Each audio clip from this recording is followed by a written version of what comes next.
Sir Haji, no, ito yung aparato mo, small MPPT. Okay? So, nag-harvest tayo dyan ng 0.6 ampere, then 7 watts. Okay? So, umaga pa kasi. Then, ayan, working na yung LVD mo. Low voltage disconnect ay 11.5. Then, reconnect is 1.5, no? So, shoutout kay Sir Haji, no, ito, aparato mo nga. Meron ka dito breaker ng solar panel, breaker ng battery, at breaker ng inverter, no? Pero sa battery rin papunta yan. So, naka-battery clamp yan. Naka-color coding naman yung wire natin. Red is positive, black is negative. Same sa inverter, no? Pati dito sa battery.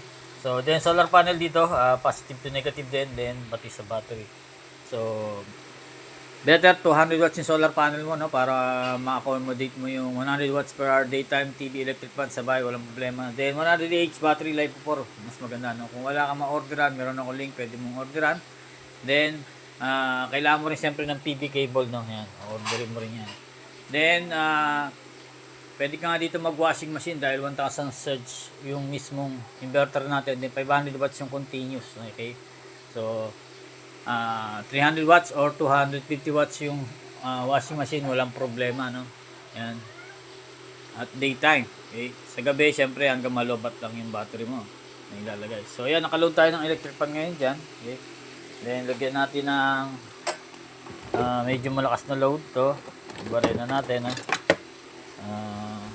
assuming na washing machine to. Yan.